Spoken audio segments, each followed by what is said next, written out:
if you have to look yourself in the mirror and talk to yourself like you are your own best friend and say, damn, you doing a good job. Girl, you doing a good job. Yeah, I need you to do that. Hello, everyone, and welcome to Let Me Just Say This. My name is Naya, and if you are new here, hello, welcome to the vibe, welcome to the tribe. Go ahead and subscribe because you are going to love it here. And if you have been here rocking with me, hey twin, hey cousin, I hope you are having a good day. And if you are not, I'm sending you all of my love and wishing you many, many blessings. And if you're watching on the YouTube, as you should, hello, hey, you looking good today. And so am I. Girl, when I tell you I have a 30-minute window to get through this episode, do you know you have 30 minutes?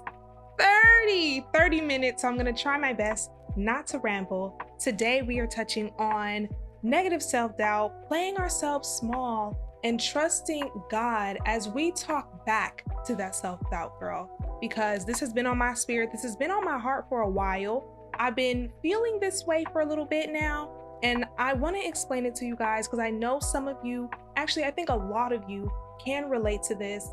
And I think we all go through seasons where we doubt ourselves or we have imposter syndrome or we're playing ourselves small. And I really want us to break out of those shackles. So we're going to heal. We're going to talk about it. Today may be another personal therapy session between us. And I really hope you enjoy it. So let's just go ahead and get right on into it. So I know you're probably wondering, like, Naya, self-doubt, girl, not you. You so confident and fly and fine and cute. Girl, I know. Thank you. But that's really not every day. Of course, we wake up some days and we're like, damn, am I really that girl? Like, I'm not gonna lie. Sometimes I look in the mirror like, damn, you are not doing enough. You are not working as hard. You're not going hard enough. And then there are days that I wake up and I'm like, the things that I want, maybe I'm not good enough to get them. Maybe, I can't do it. And I don't know where this came from. I really don't know where this came from. So if you know, I took a long hiatus from the podcast. I took like 3 months off. And during that 3 months, I was going back and forth about continuing to do this. I was going back and forth about, maybe I'm not good enough. Maybe people don't give a fuck about what I have to say. Maybe I'm just talking into the ether. There's nobody listening. And of course, this is a lie. These are lies that self-doubt and the devil is telling me about what I know to not be true. These things are not true. But of course it was in my head and I was battling this for, like I said, like 3 months. I think for the past like 6 to 7 months, there had been a lingering thought in my mind of, I'm not good enough. And that's why I don't have the life that I want. And this is so wild to me because if you would have told a year ago or 2 years ago, Naya, that I would be having this thought, she probably would have slapped the hell out of you like, girl, wake up and smell the roses. You're that girl. Very heavy on that. But out of the blue sometimes, when life isn't going the way that you suspect, or when you don't have the achievements that you think that you should have by now, and your life doesn't look the way that you want it to look by now, it's easy for that self-doubt and that negative self-talk to creep in and be like, oh yeah, that's right. You actually don't have that because you don't work hard enough and you're not smart enough and you're not good enough. You're not pretty enough. You're not aesthetic enough. And that's why, girl, I'm fighting that. When I say I'm fighting that with every hand and foot and elbow I got, girl. And right now I feel good, thankfully, because since I've been back with you guys, it's been absolutely amazing. And I feel like I'm walking in my purpose again. But during that time and what like kind of prompted that break was exactly what I just said. And it's so hard. It is so hard. But I want us to break out of that. There's a form of survival mode that I think a lot of us live in where we're always waiting for the other shoe to drop. Because, once things are too good, it's always like, something bad got to happen. Something's coming up. Somehow this opportunity is going to get taken away from me. Somehow this blessing is going to get taken away from me. I really want to remind you that God is not going to bring anything into your life that you are not ready and built and equipped for. There are things that come into your life that are lessons that'll get you ready. But the blessings and the opportunities, you really have to trust God's plan for you. You really have to trust that. And when I say I'm praying down, I'm like, God, please show me patience, show me discernment, show me how to trust that you wouldn't put this opportunity in front of me if it were for rejection? You know what I'm saying? God only wants beautiful, amazing, wonderful things for us. Roses on roses on roses on roses, not just the flower petal. And sometimes our wildest dreams are just that flower petal. Sometimes they're just that flower petal. And you got to be thinking big. You got to be thinking bigger. You have to believe it and you have to trust in it. With that, there is a song that has been on repeat, on loop in my mind. Is called Good Company by Jordan G. Welch. And it's essentially about understanding and knowing that we're never alone, that God is always walking with us, right? And so she says in the song, goodness and mercy shall follow me always, always. And when you believe in that and you trust that, then you can trust that, like I said, God is not going to bring anything into your life that isn't beautiful, that isn't meant to spark beauty, that isn't meant to lift you up, that isn't meant to give you more. My friend told me the other day, because I was telling her, I was like, hopefully. And she was like, why are you thinking that these things aren't going to happen? Why wouldn't they happen for you? Why wouldn't life be great for you? If you are in this mindset of, I hope this can happen for me. And, maybe if I can do it, why are you assuming that you cannot? Why are you banking on a what if could go bad and not a what if everything goes amazingly, swimmingly, girl? And I really had to check myself in and I was like, you're right. When this opportunity is solidified for me, when I reach these goals, when I do X, Y, and Z, because I know that I can. Okay. I'm going to link the song in the description for you guys to listen to it. And I hope it is a form of encouragement for you, girl. I've been seeing a lot of commentary online about playing yourself small in the context of others, of not wanting to eclipse others, of not wanting to offend others. But I want us to refocus playing ourselves small in the context of our own life, in the context of how we want to curate and build the environment around us, okay? Because it's not always about other people. A lot of people play themselves small in terms of what they believe their life can be, where they think they can live, what job they think they can have, what type of social life they think that they have, what type of love life they think they can have. A lot of people play themselves small their entire lives and they shrink their lives because they don't genuinely believe that there is more for them or that they can achieve more. There's this insecurity within them, and that's really what playing yourself small is. I want to give you the actual definition of playing small, okay? And this is from the Cambridge Dictionary. It says, our actions are motivated by our fears, insecurities, and low self-worth. When you don't believe in yourself, when you are insecure, okay, and when you are fearful, you will undoubtedly play yourself small. And you will X yourself out of opportunities that you are more than capable of achieving, that you are more than capable of excelling at because you don't believe in yourself. It is so important to believe in yourself. And my God, today, I don't know what got into me. I don't know why I've been feeling like, okay, well, maybe I can't do it. Or maybe, I'm not qualified enough. Or maybe I don't have what it takes to do X, Y, and Z, knowing damn well that I do. I know it's like the logic in my mind. This frontal lobe is telling me, girl, look at all the things that you've done. But the spirit, which I've been praying to God to shake this off of me, has been telling me, that's still not enough. That's fear. That is fear. And there's an innate fear, like I said, in thinking that something will be taken from you because you don't measure up. We have to acknowledge that the fear that is fueling us playing ourselves small is often rooted in some past loss, something in our past that is telling us you're not good enough, you're going to lose out, or, you're going to sabotage this opportunity, or you don't have what it takes. Think back to your childhood. Think back to when you were coming up, when people told you, hey, you're not good enough. You're not smart enough. You can never do that. The people who instilled this little thought, and all it takes is a seed of doubt. You sow a seed of doubt into someone and see what it does. See what it does. And that's why it's so important that you don't water that seed within yourself. If you feel self-doubt, if you feel like you are playing yourself small, if you feel like you have this fear of this insecurity and this lack of self-worth, don't water those seeds. Don't water those seeds, babe. You need to put it in a drought. Otherwise, it will continue to grow. And those things will end up eclipsing you and the opportunities that you have that you're missing out on. Faith tells us that if God opened the door, then he has already equipped us to walk through it. If you are worried about if you can walk through that door, I need you to trust the Father more. I need you to trust that God is not going to open that door and be like, oh, yeah, I'm going to open this, even though I know you can't walk through it, just to, show you what you could have. Like, no, God is saying, come on. Look what happens when you stop playing about yourself.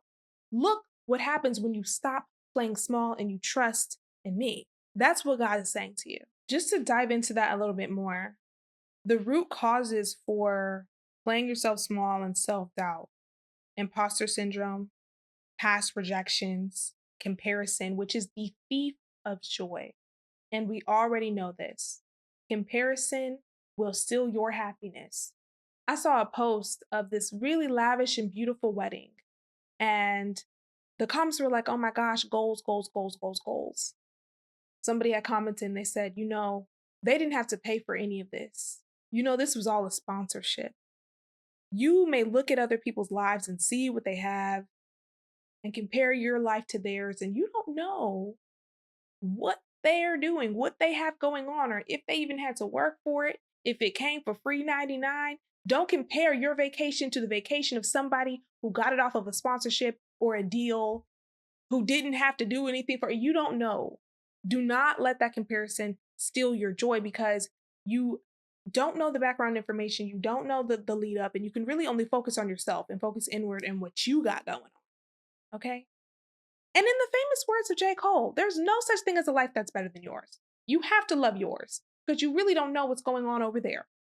So focus on yours. Now, with circling back to imposter syndrome, I think a lot of us feel this, especially Black women, especially in the workplace. Like I said, my feelings of self-doubt are stemming from, professional things and creative things where I'm constantly in a space of people doubting me because of the way that I look.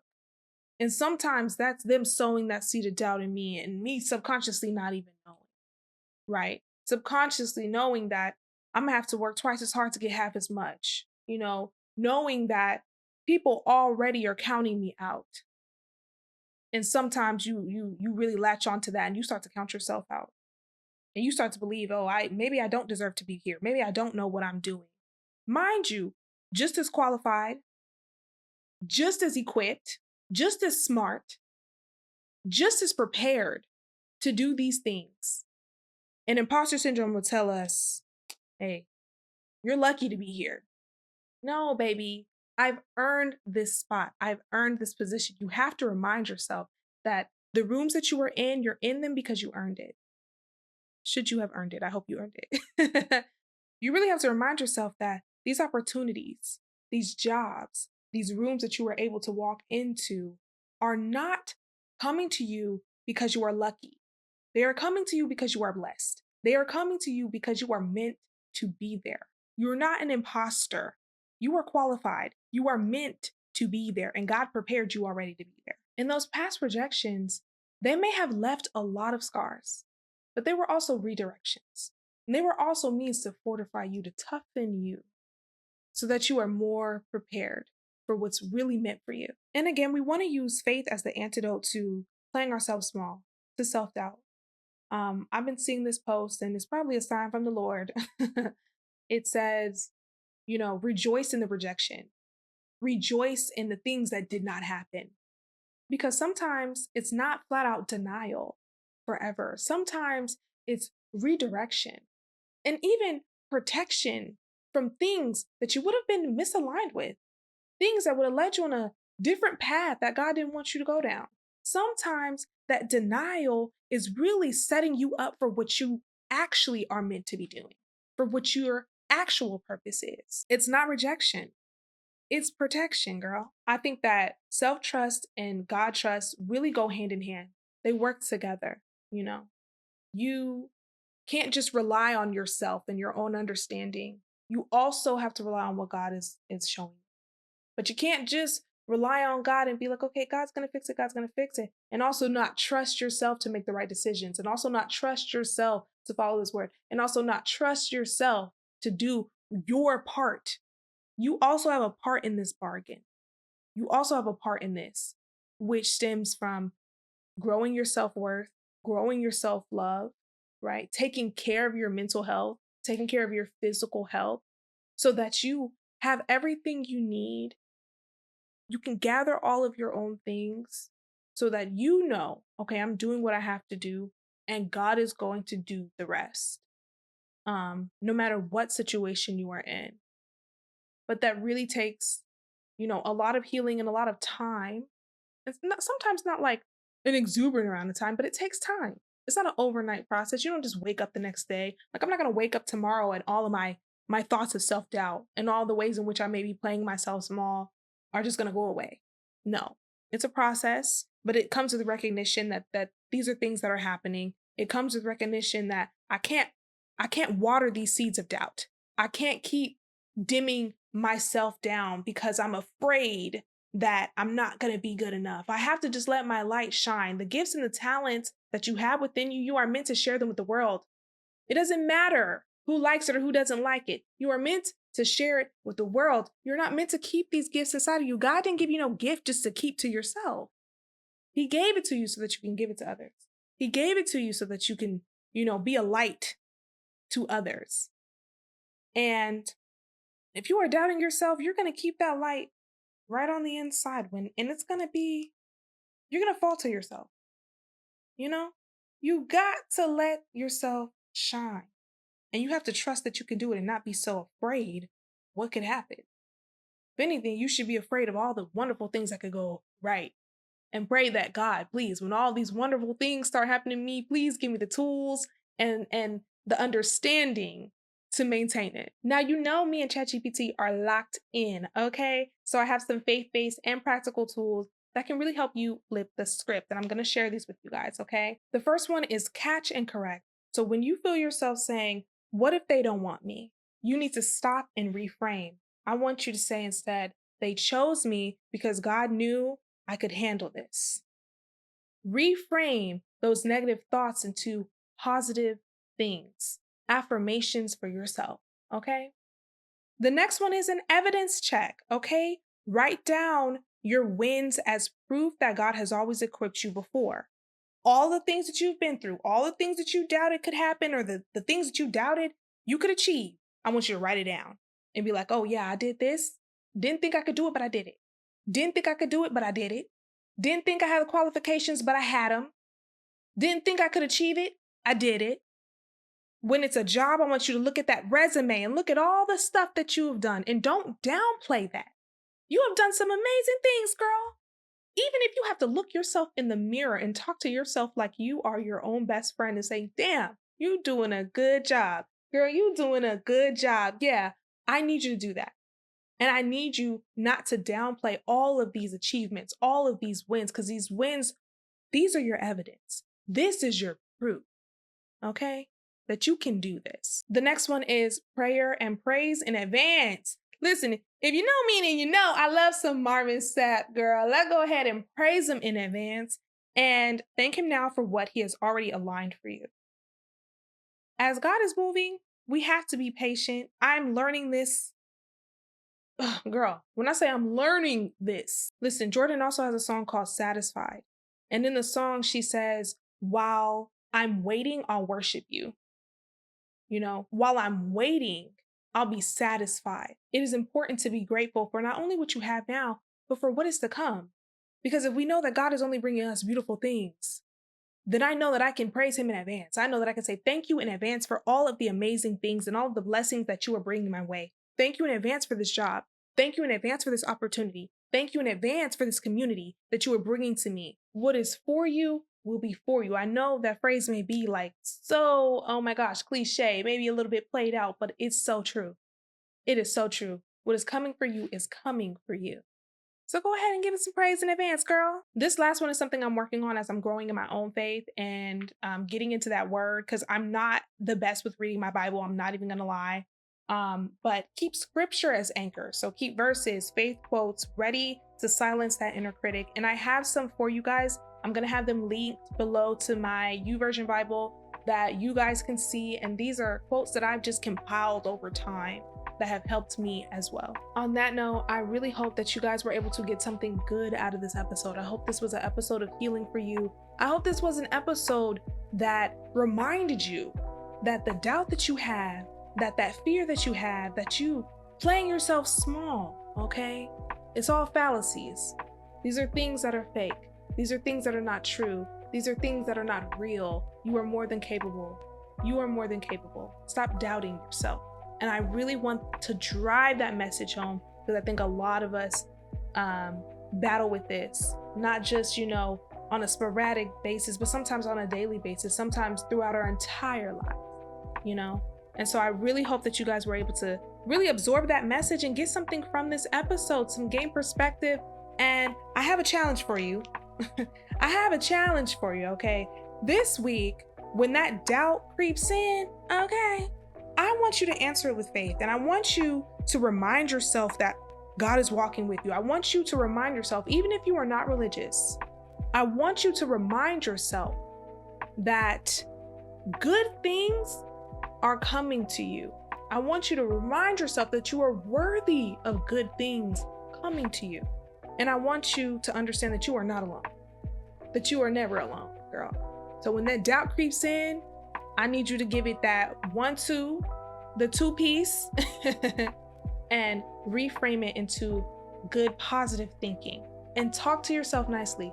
Treat yourself nicely. Be nice to yourself. Be kind to yourself. Okay? Listen to Good Company. You can listen to that entire album. That album, which is called One by Jordan G. Welch, is like, it's been on repeat. It's like my favorite gospel album right now. It's absolutely amazing. I really can't wait to see what happens when we stop playing about ourselves, and see what happens when we put full trust in not only ourselves, but in God. So on that note, I will see you guys in the next episode. Love you.